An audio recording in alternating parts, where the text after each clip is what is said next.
Hello, and welcome to today's New Capital Special Edition webinar, 2024 Election Results and Implications. I'm Catherine Barr, the Director of Communications at New Capital. If you have any questions during today's session, you can use the Q&A tool or the chat tool in the webinar menu at the bottom of your screen, and we will answer all questions at the end of today's presentation. Okay, and now I'm going to get us started by reading the following regulatory disclosures. This New Capital presentation is being made available for educational purposes only and should not be used for any other purpose.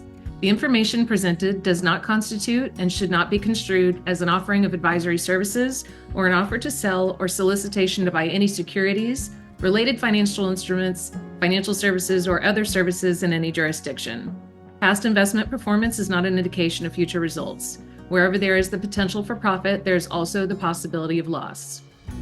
Certain information contained herein concerning economic trends and performance is based on or derived from information provided by independent third-party sources. New Capital believes that the sources from which such information have been obtained are reliable. However, we cannot guarantee the accuracy of such information and have not independently audited these sources. Okay, and I'm going to turn it over to Leonard Golub, New Capital's founder and fiduciary advisor. Welcome, Leonard. Thank you, Catherine. Good afternoon to everybody.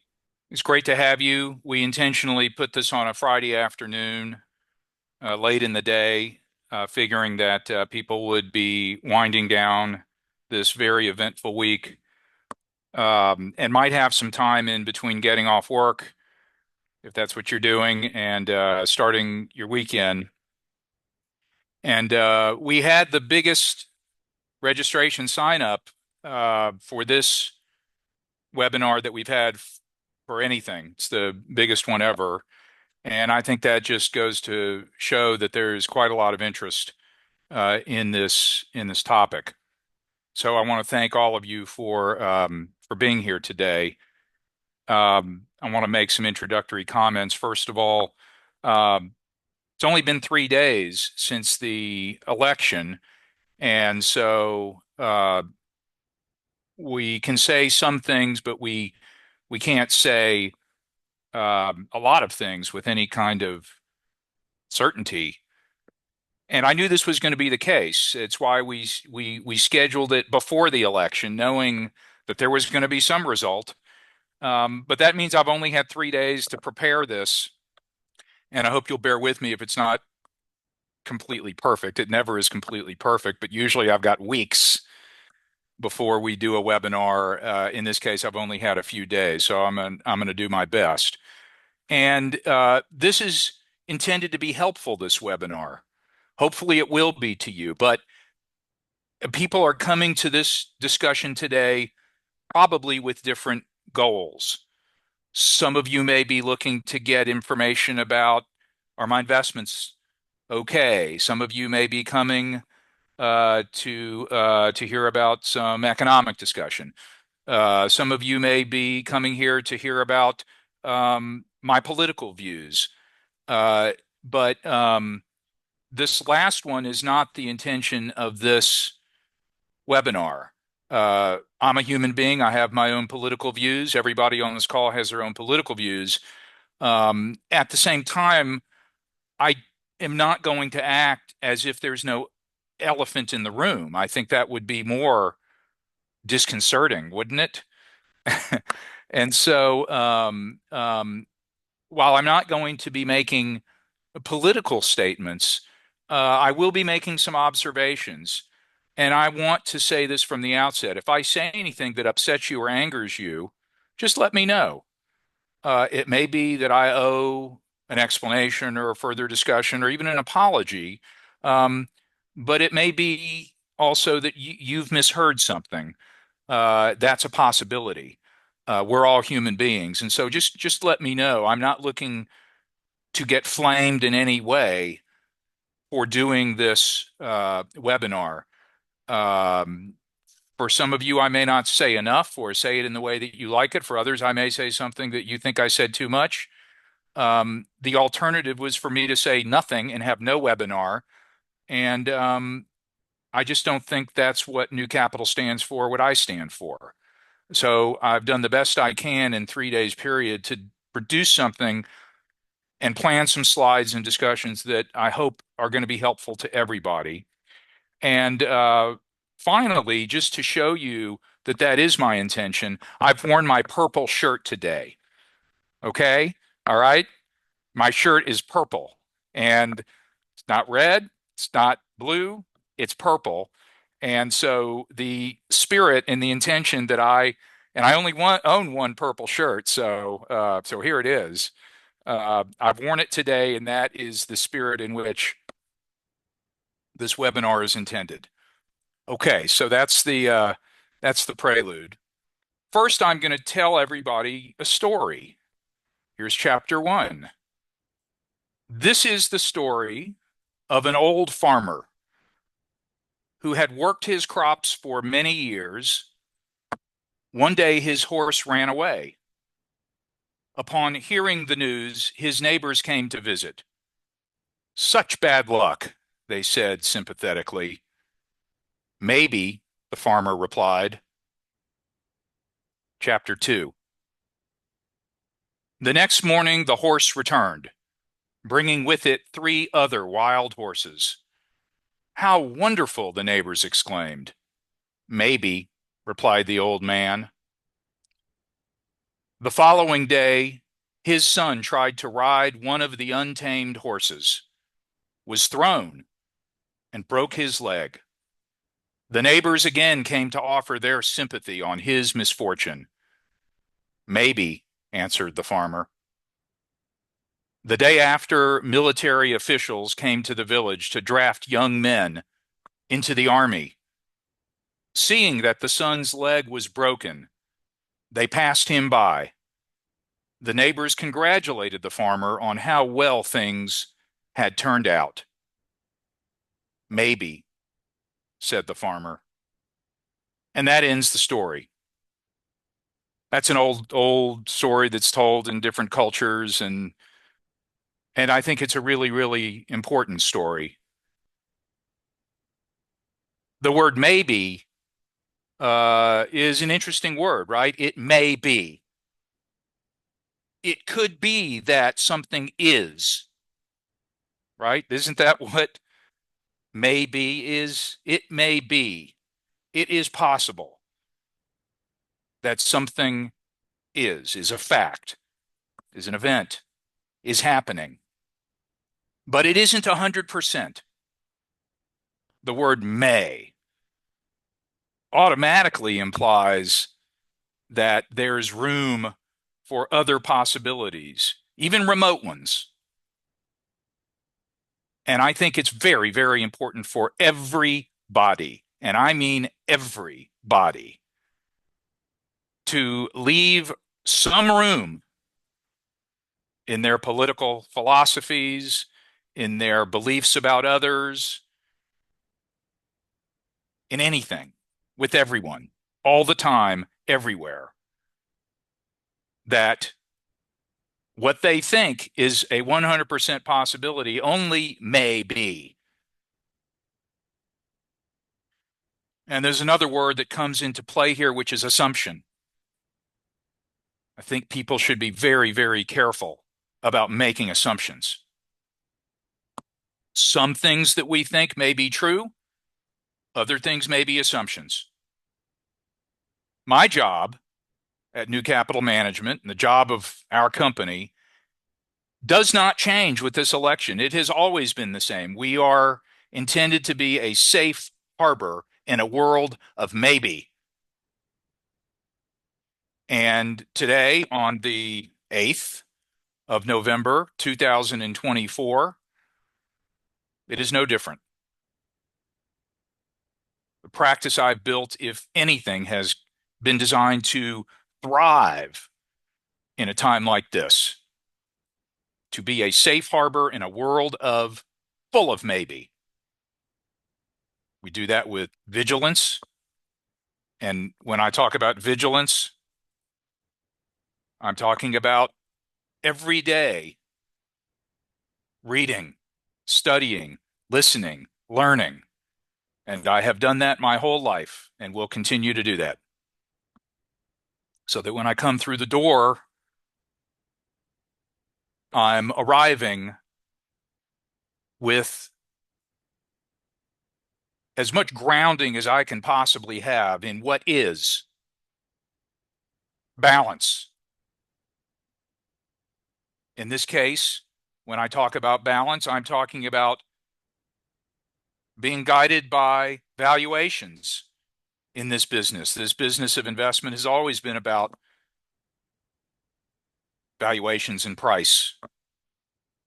So to be guided by valuations and professional standards and to always balance risk and return at this time when we have, particularly in the United States stock market, high valuations, for me to be balanced in looking at that and understanding that there isn't just the potential for return, additional return, to pile on top of what have been very robust returns, but also the potential for risk, and risk that could manifest in pain. I have to be balanced in understanding that. To do work with diligence, that means hard work and attention to detail. And everybody here approaches our work with diligence. Planning. To make conscious efforts to map the future as best as we can. And all of you know that we do everything we can to help you plan across a wide range of things. And I'll talk about those toward the end of the talk today. Nothing changes. Planning is so important. It is so that you intentionally go forward into the future rather than the future just happening to you. And then lastly, action. To move with conviction and with reason and with evidence, and not to be hamstrung and unable to take action when action is called for. We have a second Trump administration, and there are maybes there as well. And these maybes are getting batted around to force out or keep Jerome Powell. We had the Federal Reserve yesterday lower short-term interest rates, the Fed funds rate, the rate over which the Fed has direct control. The Fed doesn't have direct control over longer-term rates, does not have direct control of the 10-year Treasury unless it enters the market through open market purchases or sales, which it does through the desk at the New York Federal Reserve. Jerome Powell was appointed by Donald Trump, and in my view, is a hero. Jerome Powell has done a super job of operating the Federal Reserve, gaining consensus of Fed governors. There is, of course, concern and argument that they waited too long to raise interest rates and that we got inflation as a result. I understand that. But the Fed is independent, not completely and in all ways, but it is one of the more independent of our governmental organizations. It depends heavily on quantitative research and professional economists. Powell has done a great job, but he believes that we shouldn't have low interest rates just for the sake of low interest rates, whereas the president-elect believes interest rates should always be low. And yesterday, Jerome Powell was asked if the president-elect asked him to resign, would he? And he said no. Then he was asked if the president took efforts to force him to resign, would he? And he said no, that is not permitted by law. And so we already have some maybes. Will we see higher tariffs? Or will the tariffs as they're currently set stay put? Will we abandon or support Ukraine? And the news today is that there was a conversation between the president-elect and the president of Ukraine, but they were not alone on the call. What does $150 million buy you these days if you're Elon Musk? Participation in the making of United States foreign policy, because on that call as well was Elon Musk. Is that a good thing? Is that a bad thing? Maybe. Will we deport or will we permit 11 million people? When I say permit, I mean, will we as a country finally decide to undertake some kind of more robust permitting process, which over 50% of Americans think should happen, that people should have some sort of path to citizenship? Or will we deport those people? And what effects will that have? I don't know. Maybe. Will the new administration eliminate or eviscerate, significantly reduce, or will it keep federal departments like the EPA, Health and Human Services, Department of Energy, even the IRS, which there have been efforts by the Republican Party to significantly reduce the headcount, personnel, activities, and so on of the IRS?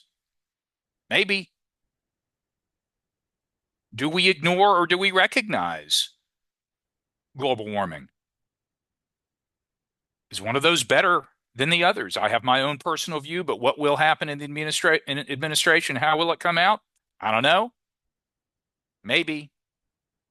But what we know on this election are these things.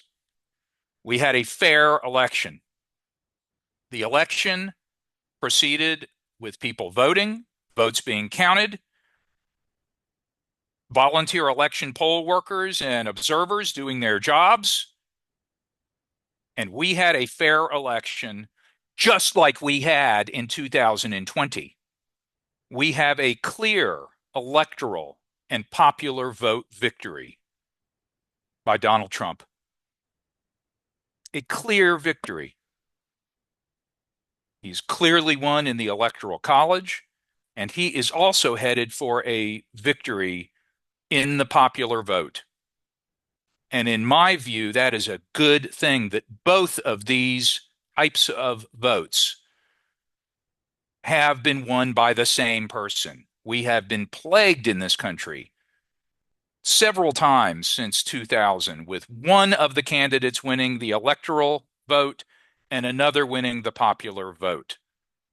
To me, as a purple shirt, this is a relief.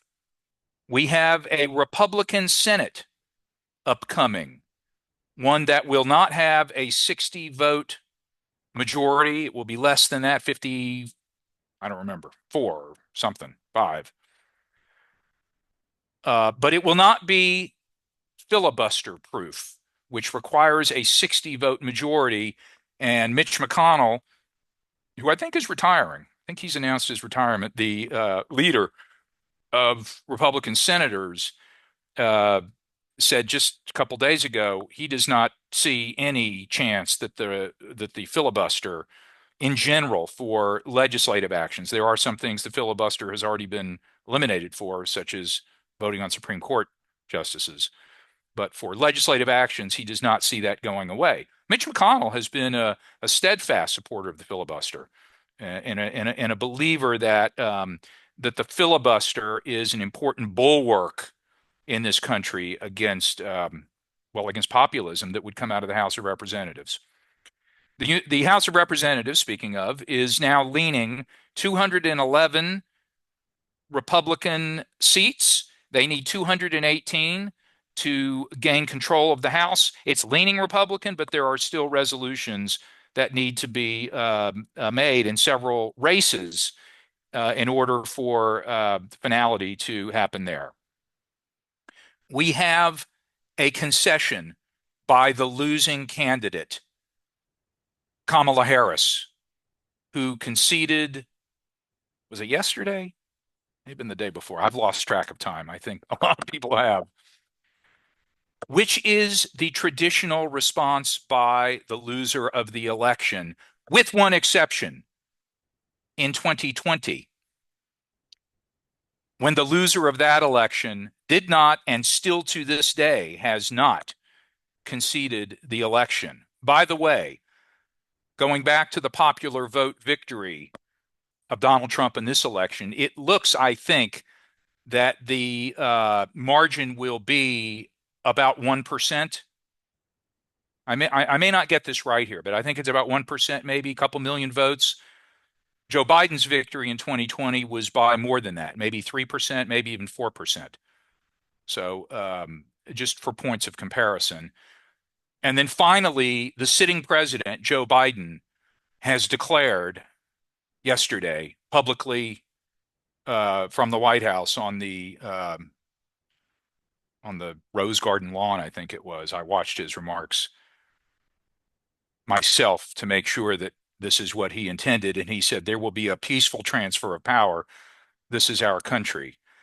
And that, too, is unlike 2020, when there was not a peaceful transfer of power, as everyone knows or should know. We have a rightward shift in this country, unmistakable. It happened in state after state. It happened in demographic after demographic. It even happened in cities. In certain places, very dramatic moves. For example, the state of Florida. And even maybe even more dramatically among Latino populations here in Texas. Political scientists and demographers will be studying this for a long time. I'm a financial advisor. I can't study it but a little bit and read what people say about it, but it'll be studied for a long time. I'll talk a little bit about what might be some of those reasons. But it's an unmistakable shift in the electorate. So these are things we know. These are things that are not, I don't think, maybes. And that's why I've tried to give a slide here about things that are. One more thing. Democrats will have very little power in the federal government, maybe a little bit in the Senate with the filibuster, right? Several of them will have to join Republicans to pass legislation with 60 votes, and maybe some power as well in the House. The House is going to be, it looks, closely divided.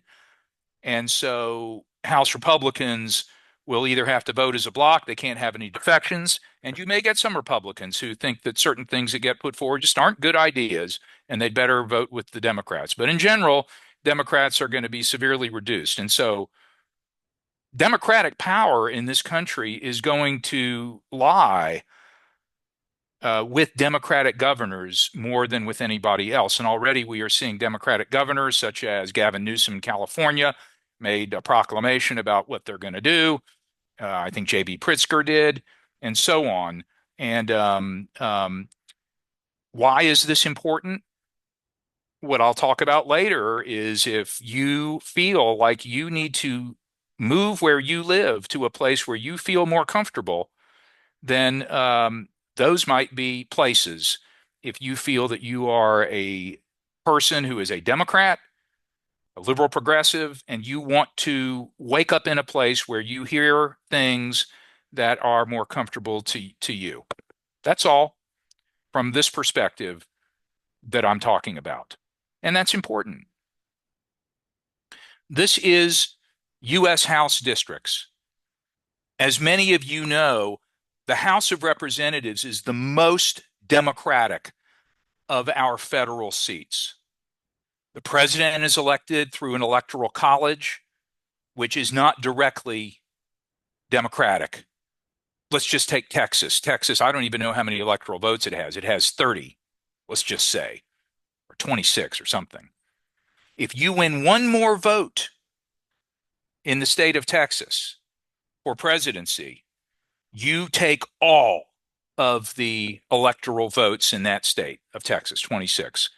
There are states that have changed that, and the votes, electoral votes, are allocated proportionally. I think Maine is the most notable of these. And so all of our states could do that and make the electoral college more democratic. But until that happens, the electoral college is problematic, to say the least, from a pure one man, one vote perspective, as is the Senate, right? Let's just take South Dakota. It has 2 senators and a 500,000 people or so. California has 2 senators and 40 million people. And South Dakota was once a single nation of the Lakota Sioux and was split in two. And therefore, we have 4 senators representing the Dakota Territory, whereas the California Territory has 2. So the House of Representatives is it's the thing that most resembles a parliamentary democracy. And this is what it looks like. And the thing that immediately jumps out is that most of the land mass of the United States is red. Remember, I'm purple today, right? Is red. And blue occurs in very, very populated areas. Let's just take Texas, for example. Here is Dallas, a speck of blue in a sea of red, and Houston, a speck of blue in a sea of red, and Austin right here, and San Antonio here. These are specks of blue in a sea of red, and yet that's how many people live in cities versus in the countryside. And I think everybody knows that what we have right now is an enormous split between the people of our cities and the people of our countryside. And it is a tragedy. And I say that as somebody who owns a home, makes a life, has a business here in Houston, and also right here between Houston and Austin, owns a home, makes a life, enjoys my time, meets the people in a red spot outside of Houston, between Houston and Austin. And I can tell you there are lovely people who are friends and people who contribute to my life in both places. And boy, do I hope that this antipathy between people who are in the city and people who are in the country will hopefully begin to stop. One of my spiritual teachers, Tenshin Roshi Reb Anderson, says that our time in the city, our practice in the city gives us compassion. It cultivates compassion because we're in close quarters and there's lots of traffic and we're challenged to be compassionate. And he says that our time in the countryside cultivates wisdom, where it's quiet and we can see the stars, be it one with birds and animals and the grasses, trees. We are not whole people if we're all wisdom and no compassion, or if we're all compassion and no wisdom. And yet, this is where we've gotten in the United States. I want to make some random observations now. These are truly random observations. There are many in this country, let's say half, who are feeling joyous. And there are many in this country, let's say the other half, who are feeling gutted. Those are the words that I chose. You can pick your own. There is a spiritual practice of trying your best to feel sympathetic joy for other people's joy. And I encourage everyone who is feeling gutted, when you encounter someone feeling joyous, to try to feel their joy and maybe even try to find some words that sound like, I'm so happy that you feel this way. I know that this makes you happy, and I want you to know that I'm happy that you feel joy. It doesn't mean anything political. It doesn't mean you share views. It just means that you are practicing this ancient wisdom of trying to have sympathetic joy with someone else's joy. And I want to encourage everyone who is feeling joyous. If you come across somebody who is feeling gutted, to say to them, I'm so sorry. I understand how you're feeling. This must be difficult. Just try that. And my hope is that if the joyous and the gutted can say some words like this, we can begin to work our way through. We have a situation of neighbor versus neighbor, literally. This is how people are feeling. And my hope is that this will not last. And if you have a chance to say something to your neighbor, whether they are gutted or joyous, that you'll take that chance. I think it's generally recognized that Joe Biden made a folly. I voted for Joe Biden in 2020, and at the time that I did, I said, I sure hope he will only serve one term. I think that's the best thing, and I'm voting for him with the assumption that he's got the wisdom to know that that's really the best thing, and we can see that. And he said at the time he would be a transitional president. I thought that was clear what he meant by that. Joe Biden announced that he was going to run for re-election in January of 2023. That's almost 2 years ago. We will never know what would have happened if President Biden had said in January of 2023, I need to focus my full attention on the presidency. We have a really good farm team of governors and senators and who knows who else of Democrats. It's time for me to focus on the presidency, and I'll only serve one term. We will never know what happened, what would have happened. But I think it's very clear that that's what should have happened. And by the time Joe Biden, it was clear to everybody that he was not capable or up to running for election. It was too late. We have likely hit, this is my sense. I'm not a historian, but I've studied a lot of history. It feels to me as if this election marks the likely end of the post-World War II period. And I say that because it feels to me as if we are now no longer in an ideological world, but a transactional world. Different countries are going to make different decisions, are going to undertake their processes of government and of change. As we relate with each other from country to country, it appears that things are going to be transactional in nature. I'm not saying that they haven't been transactional to date. They certainly have. But we may be moving into a period where things will be more nakedly transactional and not ideological. Is that good? Is that bad? Maybe. The effects of inflation should be clear to everybody, just as they were in 1920s Germany and in 1970s United States and in Argentina, which continues to be racked by high inflation. Russia has very high inflation right now, and clear what the outcome there is. But I think it's very clear from many interviews with people that the steep rise in inflation, and just to remind everybody, just here's the chart on inflation. I showed this at our conference, which was held just a couple of weeks ago, but feels like a couple of years ago. This was the mountain of inflation that kicked in January of 2021 and eventually reached 9.1%. We certainly come down the backside, and we're almost back to where we were. But this right here has proven to be too much for many working class people. And we should all be very sympathetic to that. I don't think anybody on this call, by definition, you have a wealth advisor, and I'm a wealth advisor, that really, if the restaurants go up even quite a bit, things at the store go up quite a bit, none of us are living hand to mouth. And here I work very hard to make sure you're not living hand to mouth.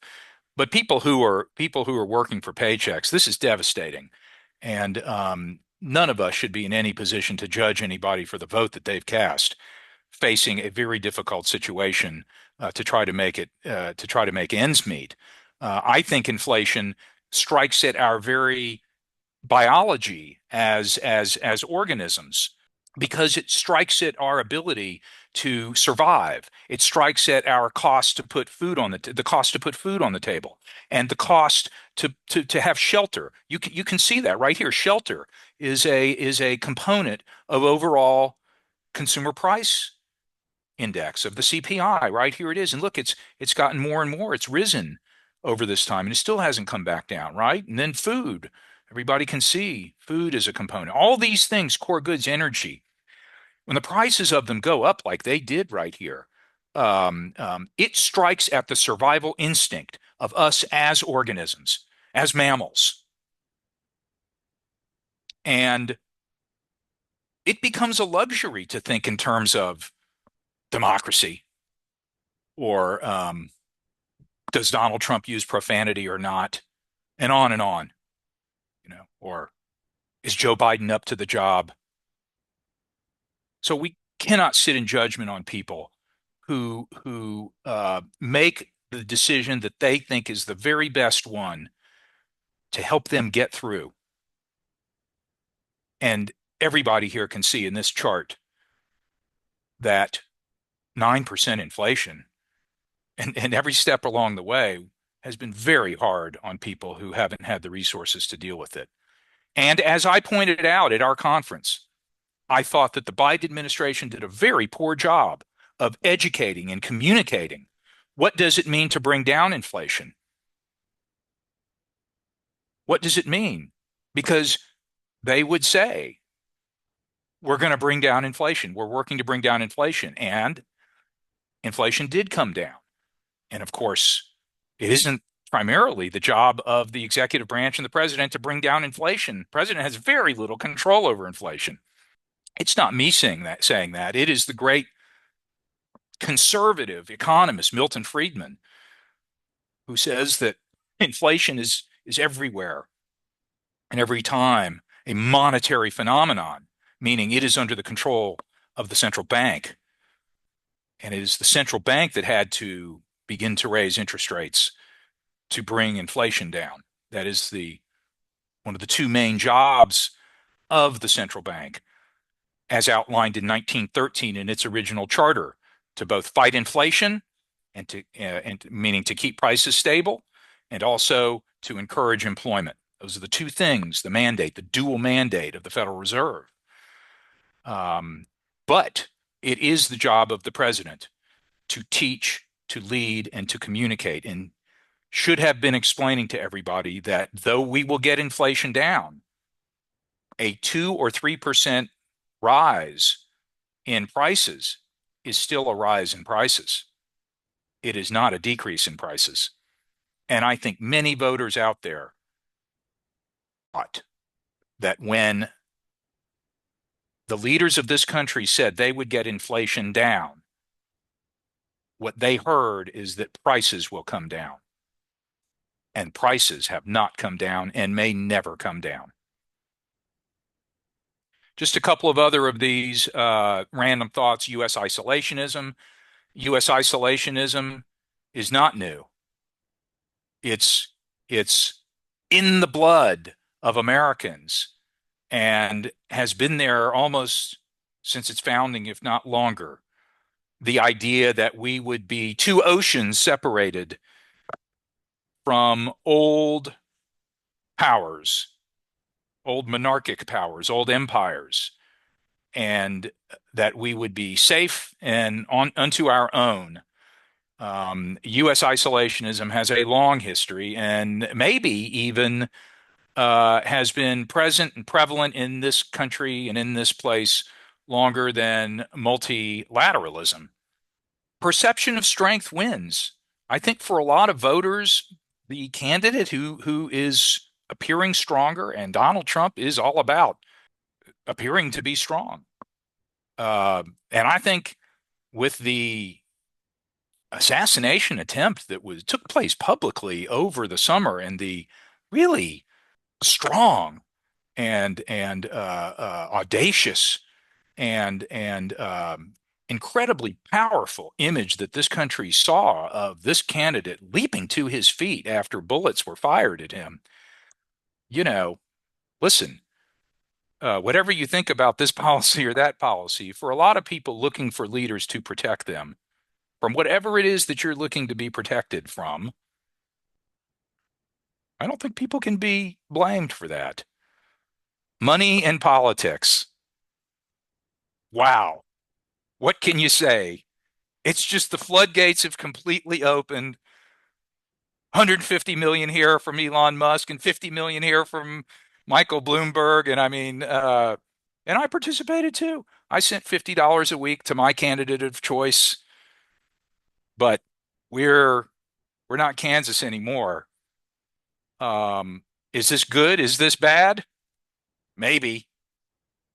But if you can spend $150 million and a couple days later you're on a conversation discussing foreign policy, it at the very least raises questions, and it should raise questions regardless of how you vote. Otherwise, we can't have an intelligent discussion about it. Very interesting prediction markets in this election. All kinds of prediction markets. I don't know if anybody followed that, but we had some pretty well-functioning markets that were essentially betting pools on the election, and a lot of them got it right, predicting that Donald Trump would win the election. The polls actually were pretty close here. They did a pretty good job, but the prediction markets were even more certain, not calling it even, but picking it for Donald Trump. I think there was an investor who participated in, I forgot the name of the prediction market, who made a big bet. He was French, a French bettor placed a bet and made $48 million on his bet. As everybody knows, we work with markets here at New Capital, right? We're strong believers in markets, and we invest you with the market, and we don't try to outguess the market, and I don't try to think I'm smarter than the market. And that's gotten really good results, really great results over a long period of time. And so it's not a mystery. Nobody should be surprised that if you get a whole bunch of people in together in a market and make a market and you start making odds based upon what people think, you're going to get a powerful group conclusion that may well be very close to what happens. And so very interesting in that area to see the evolution of prediction markets. Okay, we looked at inflation. A little more talk about inflation here. I think I'm good on time, about halfway through today's presentation, and I'm going to leave time for questions. There are a lot of questions about where do we go with inflation now. Nobody should think that because Donald Trump has been elected, that inflation is gone. I can't have that luxury, everybody. I have to be on the lookout every single day I come in. And I don't have the luxury of anybody just persuading me just because they say something. The proposal is that we're going to deport a lot of people. We already have very tight labor markets. And so if labor markets get tighter, what impact will that have on inflation? If we have lower immigration or we don't have some formal reform of the immigration system, will that contribute to inflation? Higher tariffs. We all know about that. President-elect Trump has talked about higher tariffs and loves tariffs, he says. I think he called it his favorite word in the dictionary. He loves that word, he says. But there's just no question from an economic standpoint that a tariff will raise prices. That just can't be debated. Now, there may be countervailing effects, right? Such as some factories start up in this country to make those goods. But absent some countervailing effect, a higher tariff is automatically going to raise a price. It's a tax on consumers. Can't be avoided. Take Economics 101. And it's basic economic sense. That's not a Democratic or Republican view. That's Econ 101. Now, we may have lower regulations. That's being talked about in oil and gas and alternative energy, cryptocurrency even. Donald Trump floated the other day that there would be no capital gains on cryptocurrency. Wow. Arguing that it's close to cash. Not sure that that's true at all. Doesn't behave like cash. Doesn't even behave like stocks, cryptocurrencies. It behaves like stocks times 4 in terms from a volatility standpoint. But leaving that aside, we may have changes to labor regulation and antitrust and FTC, Federal Trade Commission. All of these things that I list here could have impacts on inflation. And one thing I am prepared for is to reverse a trade that I made last year, which was to reduce inflation-protected bonds in your portfolio. I may put some back. I'm chewing on this right now. I haven't come to any conclusions on it. The immediate reaction of markets since the election. Stocks have been up, including banks, energy companies, steel companies, and even prisons. Prison stocks have been up. These are private prisons, right? Some prisons are operated by governments and other prisons are private prisons. I think the stocks are up 50% or something like that because that's where all the people who are going to be deported are going to be placed. And so if that plan goes through, and so that is that's been the effect on prison stocks. Bonds have been generally down, but it's been mixed. Corporate bonds, high yield bonds have actually been up. We're about even on bonds, but bonds have had a tough couple of months because of the concern that we may be facing higher deficits under a Trump presidency. And that could lead to higher inflation, which could lead to higher interest rates. The dollar has been very strong. Again, the idea that we would see higher, not lower interest rates in general, and perhaps higher inflation means that the US dollar would be more attractive to foreign investors. And that has caused the dollar to rally, and cryptocurrencies have been up. This is just to show you, this is various markets, 1 week performance, US markets, the US sector. International markets have been mixed, but mostly down, modestly, just a little bit. Bond markets right here, you can see mostly positive, including emerging markets right here. Here are municipal markets. Largely, things are mostly up. U.S. small caps up very, very strongly, and mid caps up very, very strongly, with the idea that we might see stronger secular growth in the United States under a Trump presidency, and that generally benefits smaller companies, which benefit from a generally strong economy, and that's been good for your portfolios over the last week because we have a tilt towards smaller companies. You've had a stronger than market performance, everybody, over the last week. Here's 1 week performance looking at the S&P 500. You see it's generally mostly positive over the past week. Now, this includes the election and a few days before it. Only a few negatives. Coca-Cola down, Johnson & Johnson, AbbVie, which used to be Abbott Labs. But in general, you're seeing strong performance over the week. This is the valuation, price to earnings ratio of the S&P 500. And look, everybody, here, the news not so good. Look at the red. These are the price to earnings ratio. Microsoft 34 times earnings, Nvidia 70 times earnings. You know, the only one that stands out is Berkshire Hathaway, under 10 times earnings right here. Look at that. But a lot of other companies, even, Verizon, 32 times earnings for an old telecom company. Eli Lilly, 91 times earnings, all that weight reduction stuff. Look, these are very, very high valuations. Now, I don't love the PE unto itself. Here is the price to earnings to growth, right? So this puts growth in the picture, right? So look, let's just take a look at Google here, 24 times earnings. But when you put its growth rate in, its price to earnings ratio divided by its growth rate actually looks better. These are Google and Meta seem more reasonably valued versus, say, Apple, 3.5 times its growth rate, right? So, but still an awful lot of red out there. So I want everybody to not get euphoric. If you are a Republican, one of the things that you benefit from me is that I'm not just going to run off the deep end and forget about valuation, right? And so you want that. You want some control over risk when you look at this particular valuation. This is taking account of growth. And I know a lot of people will say, oh, but we're going to grow much faster. Okay. Well, look, this chart factors in growth. Even under a scenario where growth is taken into account, things don't look cheap. And then this is looking at somebody else's chart. This is JP Morgan, no slouch. And you can see that where we are on a price to earnings ratio basis, again, echoing my comments that I made at our conference, almost 22 times earnings, you can see that subsequent 1 year returns on a forward PE, this is a forward PE, 21 times earnings, meaning not even the backwards looking PE, but a forward looking PE, one that's looking at what we expect earnings to be. You see that the subsequent 1 year returns, this is returns right here, right?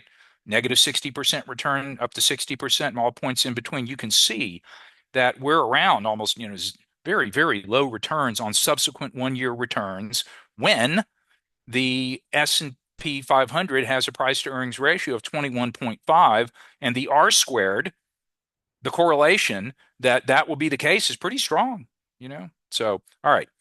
And then here is subsequent 5-year returns, an even stronger set of correlations. A lot of noise here in all these observations, but in these, you can see things stack up pretty good.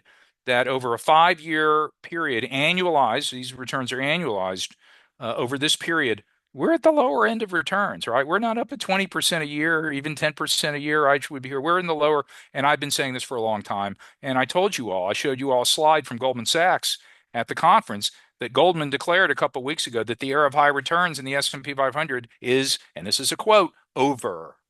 The yield curve on U.S. Treasuries. We are starting to see right here, this is where we are, this navy royal blue, we're starting to get a normalized yield curve on Treasury bonds. What does that mean? That means that we're moving into a situation which is normally the case, where shorter term interest rates over here are lower than longer term interest rates. That makes sense. If you make a long term loan, you should get paid a higher rate of interest than a short term loan. And yet here we have had a condition. Look where we were on July 3rd of last year. Short term rates way above longer term rates. Highly inverted yield curve. And everybody has been wondering, everybody in my business has been wondering, how's this going to resolve itself? Are we going to have a recession? Doesn't look like it. Not impossible, though. We could get a recession. Is it going to resolve itself because long-term rates are going to rise and and that's how we're going to get a normal yield curve? Or is it that short-term rates are going to fall? Or is it some combination of both? And it's looking like the answer is some combination of both. We have had a rise in in long-term rates recently, right? Let's just think about the 10-year Treasury bond right here, 4.3%. If we go back just a number of weeks, we were under 4% on the 10-year. We were at like 3.7%. And so that's a very steep rise that has taken place in the last few weeks. At the same time, the Fed cut rates again yesterday, 1/4 of a point. So you're starting to see right here, you can see with this blue curve, we're starting to see the outlines of a normal upward facing yield curve after years of either very low rates, this is 2020, crazy low rates, or inverted yield curves. Long-term themes, therefore, we have an expensive U.S. stock market. Warren Buffett's Berkshire Hathaway has been selling stocks recently. Maybe some of you saw that. Cutting stakes. He's owns 10% of Apple and has been selling Apple stock, a company he strongly believes in. So if he is selling Apple stock, he's not doing it because he doesn't believe in Apple. He does. He's selling it because he's trying to build some cash. He's concerned about valuations. That's the only reason. We have a normalizing yield curve. And that means that we may see higher long-term interest rates, and we are already seeing higher mortgage rates, right? We saw mortgage rates back down to around 6% or so. And anybody looking to buy a house now, I don't know that we're going to see 6% again. I just don't know. We might see 7% or 8%. This is going to be a challenge for the Trump administration. And I don't know that firing Jerome Powell is going to fix it because, again, the Fed does not control the 10-year Treasury bond. I think we're going to have greater volatility. We could see possibly stronger U.S. growth. That may happen, but we could also see possibly more catastrophic outcomes. If we have, for example, if we had really, really high tariffs, we could get some sudden slowdown in trade that would really, really have a negative impact on the economy. We could get some kind of deep recession that nobody saw coming. So I have to be vigilant about that. And then the last thing I list here is that there's going to be a testing of the relationship between liberal democracy and market valuations. We've had a very strong correlation between market valuations and liberal democracies. For example, valuations in Russia, even before the invasion of Ukraine, were very low. Lot of lack of trust by investors in the Russian practice, in the Russian system. Versus in Europe and Australia and Canada and, of course, the United States. If, in fact, we are moving away from liberal democracy, as appears to be the case, is that good? Maybe. But it's going to really test the idea can we have high market valuations without also having liberal democracy? Because these things have been so intricately intertwined for so long. And I'm going to be watching for that also. Lots to say about taxation. The Tax Cuts and Job Act, right, that passed during the Trump administration, the one that capped your ability to take deductions on your property taxes and on your mortgage interest, also lowered individual rates, and also set high thresholds for estate tax exemptions. It may well be made permanent under a Republican Congress, but that's going to depend upon whether the House of Representatives is under the control of Republicans. Because if it's not, that means that Republicans would have to go through reconciliation, which is a backup process to simply passing legislation outright. And in that case, it may be that Democrats and Republicans will have to make some trade-offs over issues and clauses that are part of the Tax Cut and Jobs Act. But for now, with a Trump victory in the election, it looks more than likely like these laws that were made under the TCJA are going to be made permanent. And that means that income, estate, gift, and generation skipping taxes are likely to stay the same. It means that miscellaneous itemized and personal exemptions will likely stay the same. Capital gains and corporate taxes may actually fall. We'll see about that. The green energy credits that were passed under the Biden administration regarding solar panels, you get a 30% tax break if you put solar panels on your roof. Those may get eliminated, just given Donald Trump's antipathy to green energy. But we'll see about that. That's an area where Elon Musk may prevail upon him. And I think this is pretty popular among people of all sorts of different political persuasions, because why? Solar panels have gotten really cheap, and it's a really good system now to complement your basic electrical system, especially here in Texas on a summer day when, I mean, it's 100 degrees outside. That's the same time that the sun's coming down and hitting those panels. So we'll see about this. Maybe again. Donald Trump has floated taxing private university endowments, right, to get after the woke elitist private universities in our country. Don't know. We'll see if that's going to happen. State and local deduction caps, I talked about that. Those may come down. And Donald Trump has floated the idea of no income tax on tips and no income tax on Social Security. I don't know how we're going to afford all this, but I'll tell you what, it's very, very interesting because I myself have thought for a long time that it might be a good idea to eliminate the income tax. I've never been a big fan of the income tax. I think it's kind of arbitrary, and Donald Trump wants to replace it with tariffs. I don't think that'll do it. Won't even come close. Tariffs, for example, we do $3 trillion a year in trade. That's total trade, $3 trillion. Income taxes produce $4 trillion in tax a year. So you'd have to have tariffs that were 300% of trade levels. And so I just don't see that in the cards. I wrote a paper implementing a federal wealth tax. Never published. I never published this paper implementing a federal wealth tax to replace income taxes. In my view, if you were going to get rid of income taxes, there's really only one tax that would be viable to fund the government, and that would be wealth taxes. Wealth taxes have been floated in the past, and including by the Biden administration, but only as a surcharge on the very wealthiest people, the ultra billionaires in our country. And I don't doubt that that might have been the major reason why Elon Musk came so strongly aboard the Trump campaign, was to ward off any wealth tax that would accrue, because Elon Musk shares in Tesla and the other corporations that he owns, as with my private stock holdings and your private stock holdings, we do not pay tax on unrealized capital gains. But that was the proposal under the Biden administration, to tax these very wealthy billionaires on their unrealized capital gains. Federal budget, I showed this during the conference, and you see we have this big deficit of $2 trillion. And Elon Musk has floated the idea that he has ideas to cut out $2 trillion from the budget. But you can see Medicare is 1.7 trillion, and Social Security is 1.4 trillion of spending, and the defense budget is 954 billion. Non-defense discretionary expenditures are 904 billion.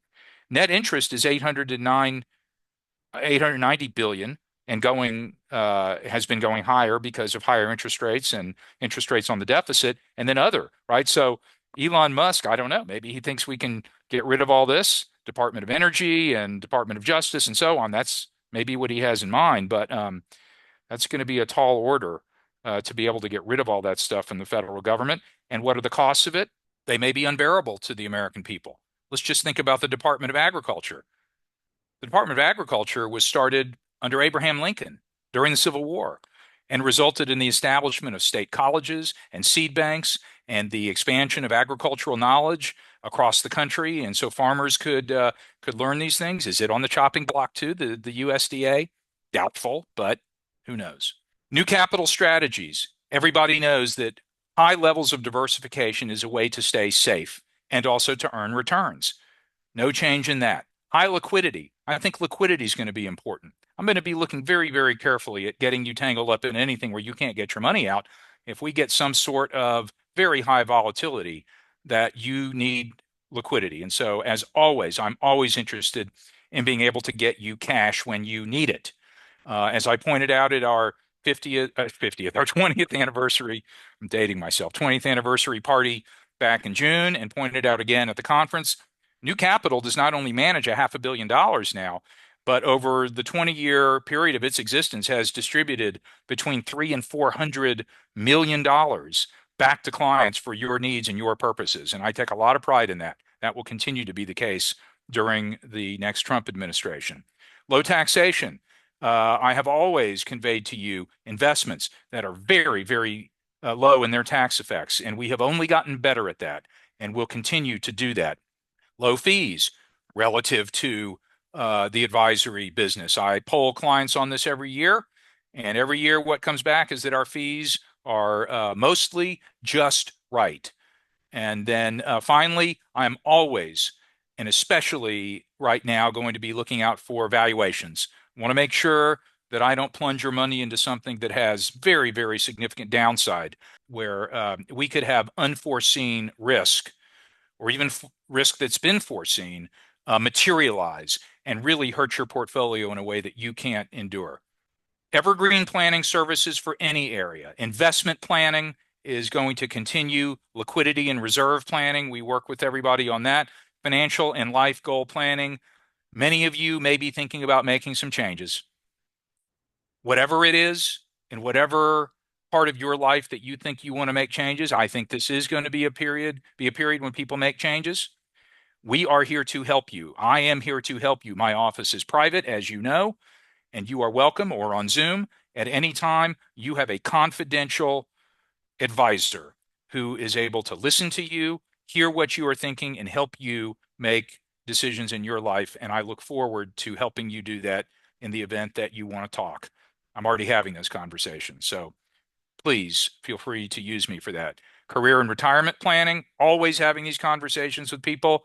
People may decide they want to do something new or something now where they were thinking otherwise recently. Estate planning, lots of changes that could occur in this area coming out of the election and out of congressional actions, and undoubtedly there will be changes that need to happen there. Tax planning, I just talked about taxes and what's going to happen there, and we're all going to have to wait to see, but there will undoubtedly be issues that come out of it. Charitable planning, you may decide that you want to do some things coming out of the election. You may decide you want to help others in certain ways, or contribute to certain things in different ways, or contribute to the same people but give more. You may want to give less to certain people. Whatever the case is, I'm here to help you talk about these things. Your money is a tool. It's not just Elon Musk who is able to use money as a tool. You are too. And so the only question is, will you?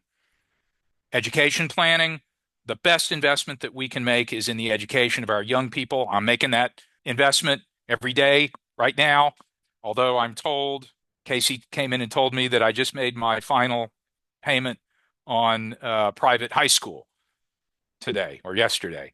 So you can congratulate me if you feel like it. Next is college and more. Any place that you feel like you want to do some planning, boy, I'm happy to help you. Diversification and equities, fixed income. I have crypto under consideration. I've asked clients before, what about crypto? Everybody's always been nervous about it, but we'll see if I come out and put it in the portfolios. Real estate, U.S. and international custody. I've talked a lot about that.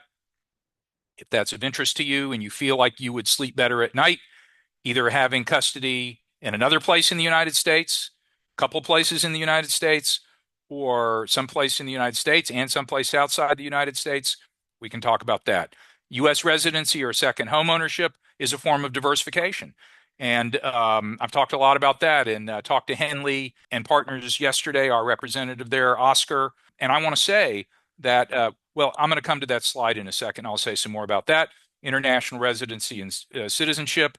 This is U.S. residency or second home ownership. You may make a decision that you want to own property or even live in another part of the country. Perfectly fine. Nothing wrong with that. People make that decision all the time. Happy to discuss it. And you may make a decision that you want to simply have the right to residency or citizenship in another country. Nothing wrong with that. What are some reasons for that? Diversification of your residency and citizenship. People do that. You may want to look at retirement in another place and reside in another place for retirement. A lot of people do that. You may want to simply choose another place for primary residency. You may want a second home. You may decide you want some peace and quiet, and all the political turmoil in the United States is not something you want to wake up to every single day. Nobody could blame you if you do that. So my main idea here is you're not a trader if you decide that you want to take actions to diversify your residency and or your citizenship. A lot easier for residency. Citizenship takes longer to earn that. And we have many clients who have dual citizenship already. May have been born in another country and come to the United States, and you have dual citizenship. You as an American, a native-born American, you have the right to pursue any of this if you want to. And if you feel like talking about it, I am more than happy to help you do this. It is your right. At the same time, it's going to cost. It ain't cheap. And so you have to be able to afford it and you have to want to afford it. But happy to talk with you about it if you want to do so. By the way, I made this slide. We have clients in all different places in the United States. All right.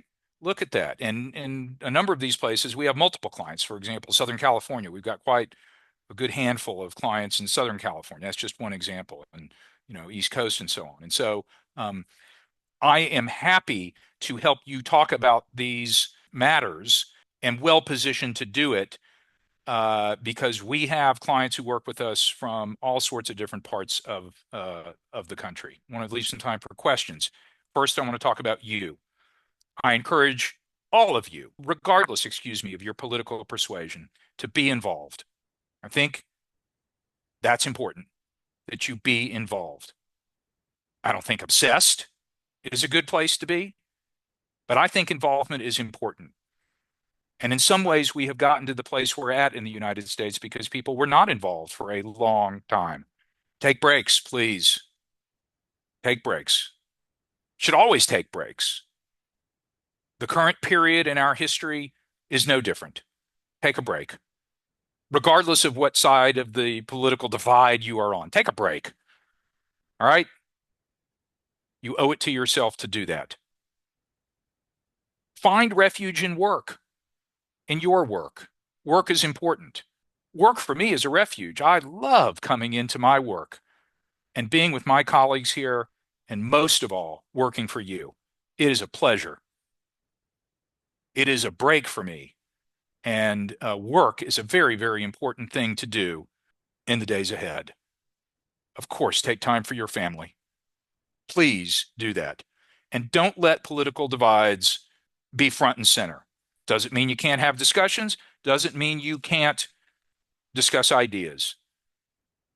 But let's all do our very best to come first as family members and second as political beings. Same with our friends. Hobbies are very important.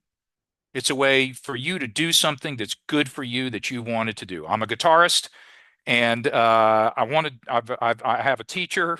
I intend to continue that. I'm trying to get better, and I don't always go into my lesson having done the homework.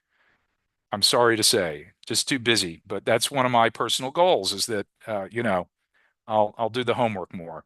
Please work on your health, your physical health, get to the gym, your emotional health, and your spiritual health. Find things like yoga or meditation, the gym, jogging, swimming. If you feel like you need to talk to somebody and talking to a friend or to me or and whoever is not going to cut it and give you enough of a discussion that you need to help you come to greater understanding and peace, see a therapist. All sorts of amazing business models are happening now where you can get therapy on Zoom and you can get it through this network and so on.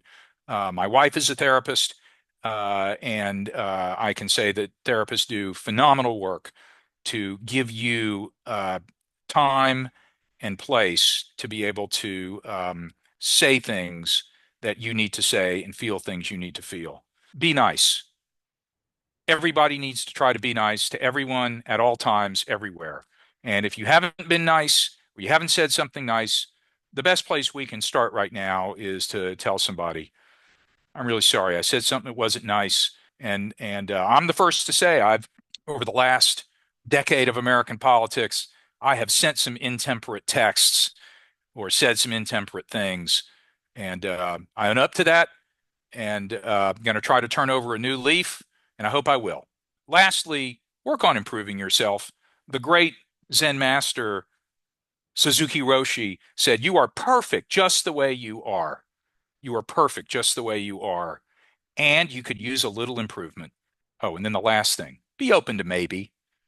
Don't go around thinking that the idea in your head is 100% the way that it is, because it's probably not. You might be mostly right, but you may not be. So, to bring this talk full circle, be open to maybe, and I think you'll get a better result in your life.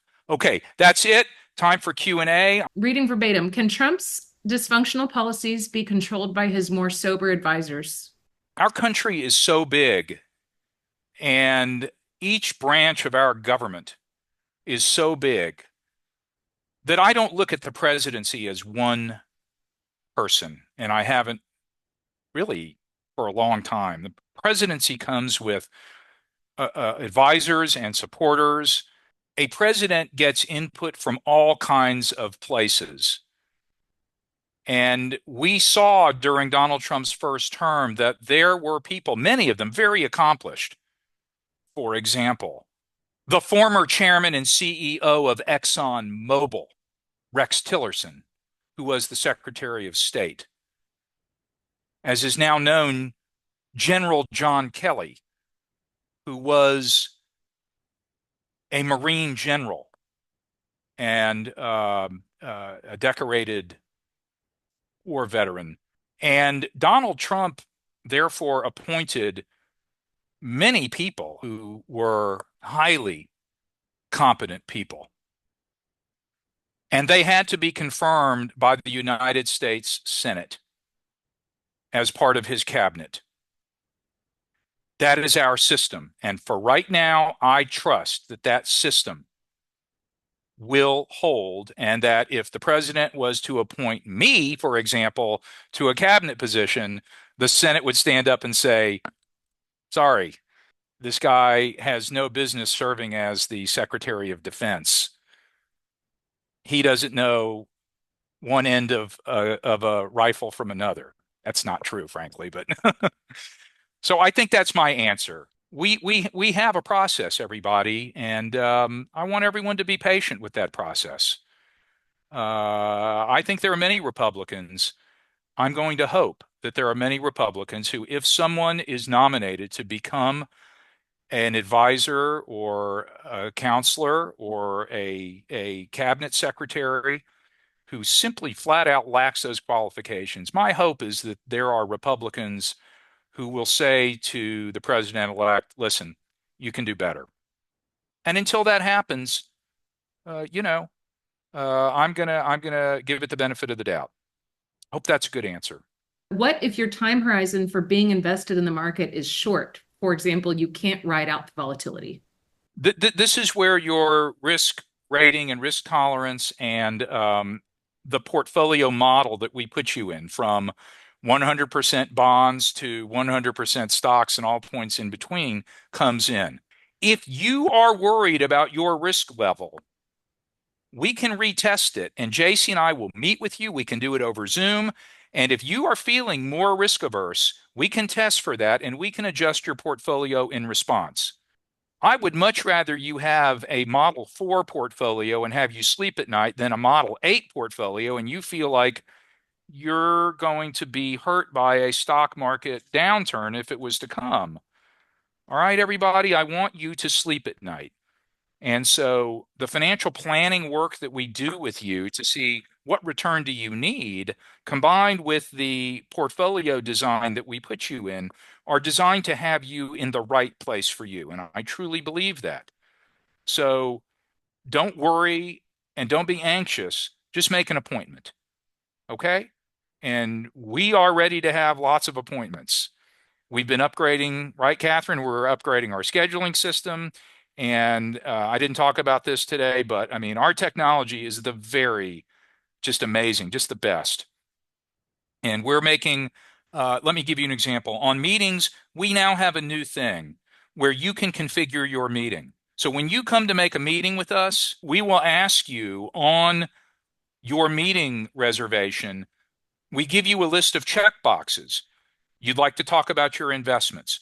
You'd like to review your estate planning. You'd like to talk about your concerns about the market. And we're giving you a list of, I don't know, 15 things and growing where you can check.